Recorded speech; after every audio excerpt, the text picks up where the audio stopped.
Hey folks, I know this is a weird angle. I'm trying to stay away from Mrs. Phoebe, who's up there on the ledger board at the top of the deck, holding the roof up. But I don't know. She don't like me standing over here.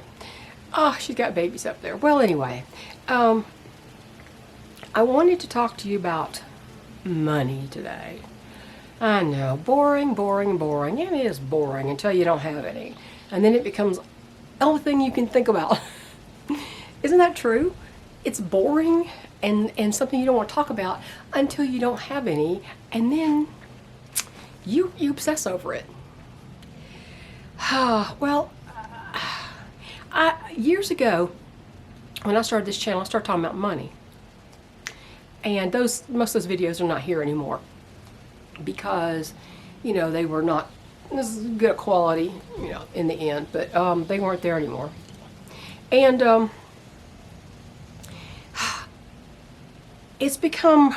people have become a little bit more obsessed with it in the last 4 years of Bidenomics, which is not economics in any form, really, but we're stuck with it until a few months from now. So, and hopefully that'll be the last of that. I would like to pay $1.89 for gasoline again. Yeah, I'd like that again. Just recently, I got my insurance bills for the year.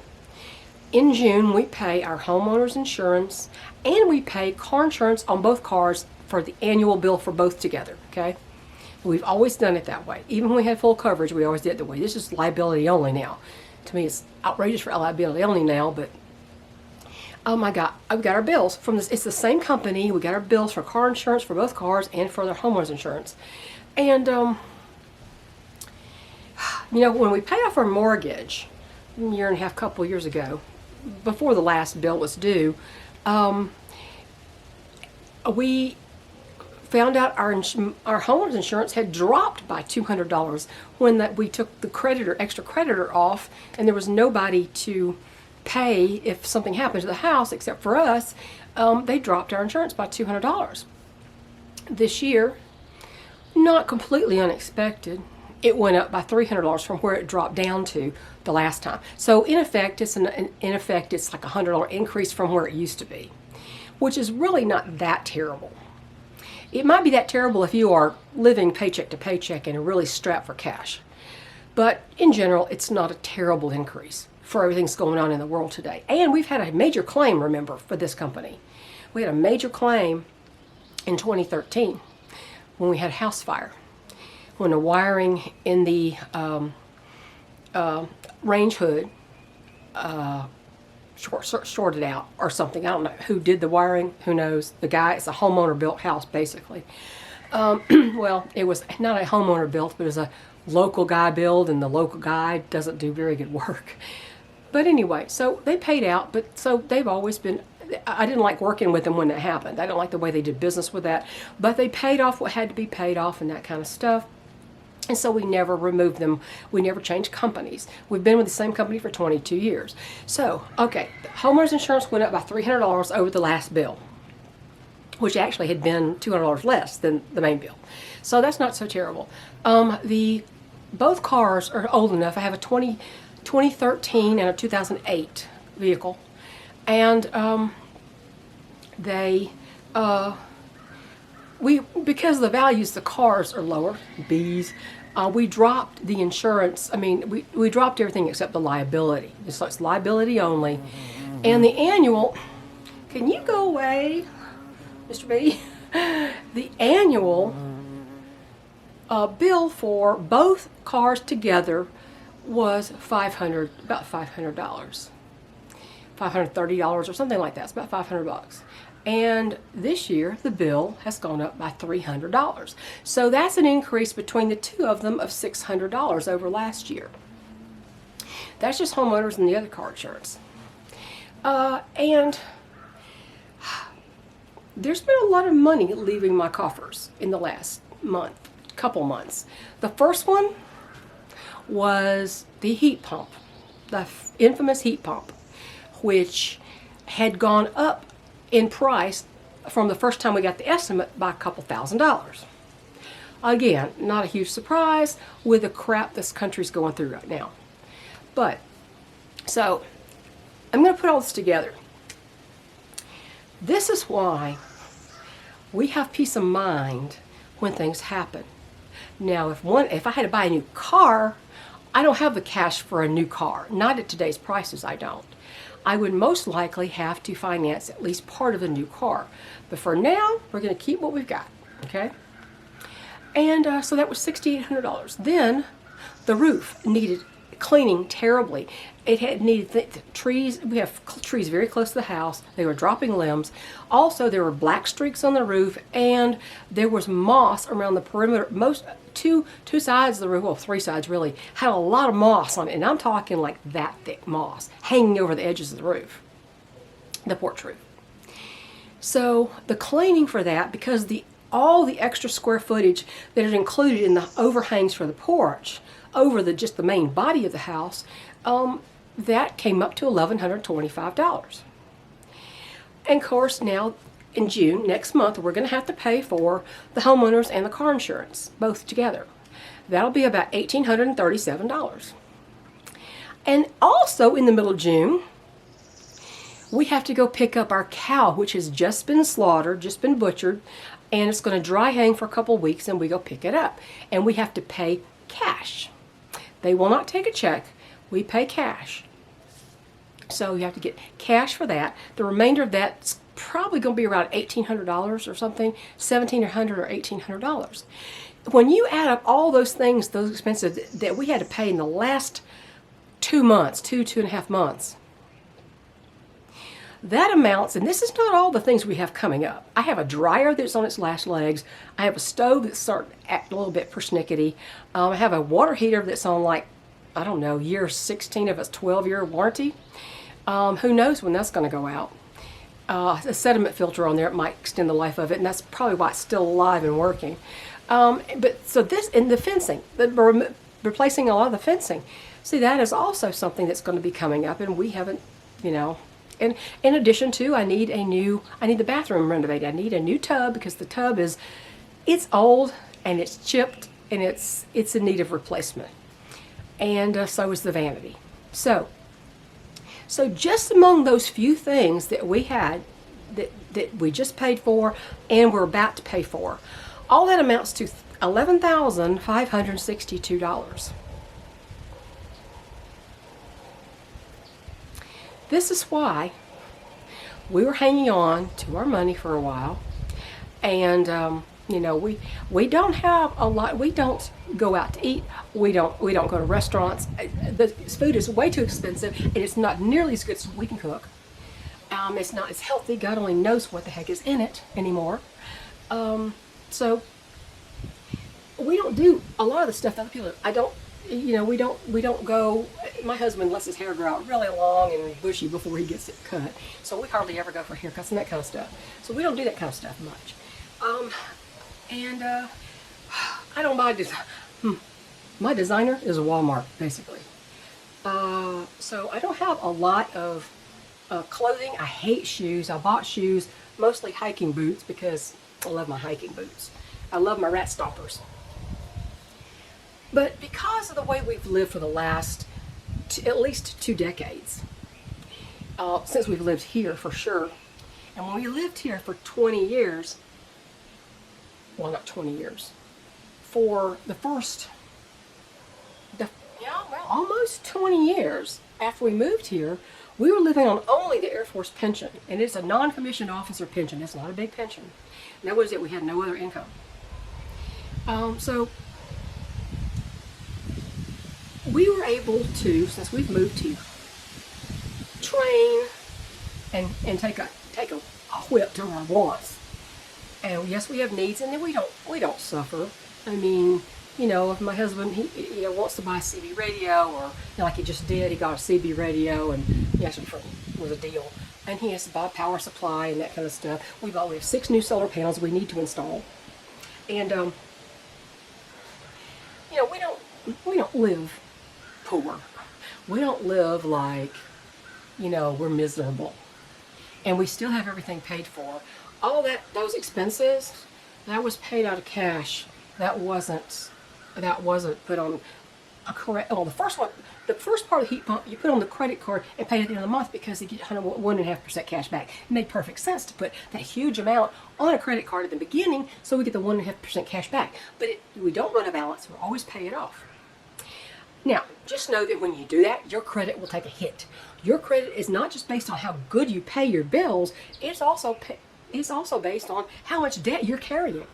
The less debt you carry for a longer time, the lower your credit score goes. Credit scores are a bunch of bogus numbers, in my opinion. But that's neither here nor there. They only matter if you want to have credit and you want to. I'm sorry, Mrs. Phoebe. I'm sorry. Your nest is over here, sweetheart, not over there. It only matters. Your credit only matters if you go to rent an apartment. Hopefully, most people who listen to this channel are not living in an apartment. I'm sure some are.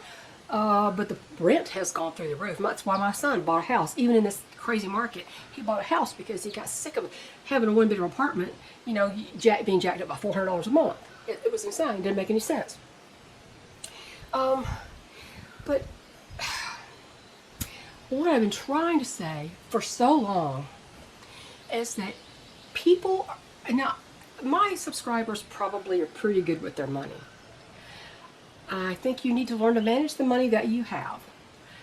The key to everything is not always making more money. It's nice if you can do that. But there's a downside to getting a second and third job or starting several businesses at one time. As far as the second and third job, it takes you away from your family. If you have children at home, you need to count the cost of the job. It costs people to go to work. It costs them in clothing. It costs them in meals away from home. It costs them money to work. And it takes your time away from your children. Children need their father. Now I know at least one family who is the wife is the breadwinner and she makes a good bit of money, and the husband stays home with the children. Somebody stays home with the kids. Okay, the kids are taken care of, and they have a parent there all the time. But taking that second and third job is going to keep you away from your family. It may be necessary. It may be. But I would never advise that unless there's no other choice. To me, a better choice is taking what money you do make and paring down what you spend. Is it easy? Not always. No. Not if you're used to spending whatever the heck you want. It's not. But after a while, it becomes a habit. It will become a habit. Trust me on that. Now, as far as making more money, trying to start businesses and everything, maybe to leave the job so you can support your family on your own businesses. It's great if you can do that. There is a downside to that because it costs money to start a business, and often the business fails. I know of people who have had three or four. Hi, Mrs. Phoebe. She's sitting there looking at like, would you please move? I know someone who has started started about 4 businesses. The first 3 failed. And every time a business failed, the debt mounted. It put this person into debt. Having these businesses, this person still had to work at a job. None of the businesses would support this guy, so he had to still work at a job. And the next business he has is kind of limping along. It's still going, but it's nowhere near what he would need to support his family. So, and then also, businesses take up a lot of time. If you have young children at home, again, you're going to take up a lot of time. Now, if you can do that and work from home, that's wonderful. That's wonderful. But if you're going to start a business, let me suggest that you start a business with a service or product that is mass appealing, that people either need or most people want. A little niche. I don't know. You say niche or niche? We say niche here in the South, but a niche business, a little boutique kind of business that has a product or service that not everyone wants or can afford, may not work out as well as one that it provides a service everybody wants and can afford or a product everybody wants and can afford, or most people want and can afford. Not everybody wants everything, obviously. Not everybody needs everything, obviously. It's just like the guy who did my roof. His business is about 2 years old. He stopped working for somebody else and began working for himself. And I think he's probably doing okay. He did a great job on my roof. I would recommend him. And that's how you do it. You get recommendations. But small businesses do fail often. And and a lot of it might depend on your choice of business that you start. So that was just my take on that. Let's just say Lady Hawk and I had a business. We had, I don't know if you can call it a business. It's something we were doing these things as hobbies, and we decided that maybe we can sell a few things to buy other supplies with. So we had a business on Etsy and eBay, which was, Etsy. I don't remember we showed eBay. I think she might have. I don't think I did. And of course, we were in 2 different states. At the time, she was in Kentucky and I was in Georgia, and but it was an online business. And we sold quilted items like table runners and lap quilts and such, table runners, crocheted items, and she did a lot of beautiful homemade soaps, handmade homemade soaps. So we had, and also she was a master beader. You saw the beautiful treasure she did of my Brewster Suede, the beaded creation. She was a master beater. She could do moccasins and regalia, all kinds of things, and she was very good at it. But that's also a little niche kind of business, that part is, at least for the general population.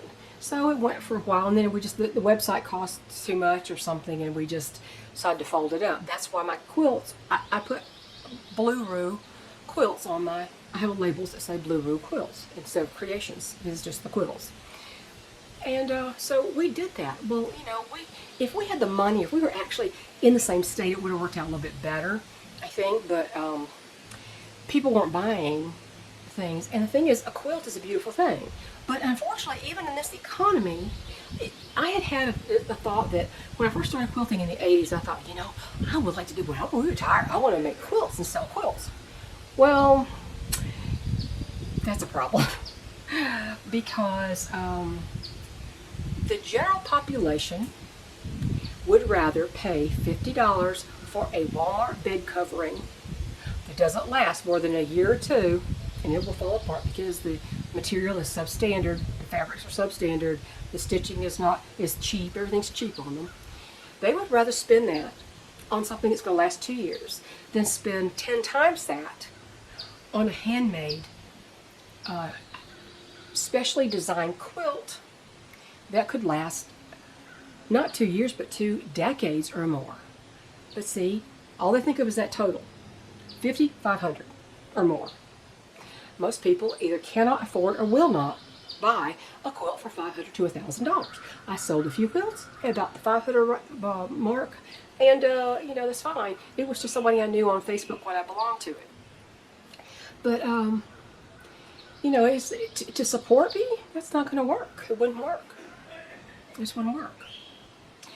Not with the expenses that I currently have. I mean, I don't even owe anything.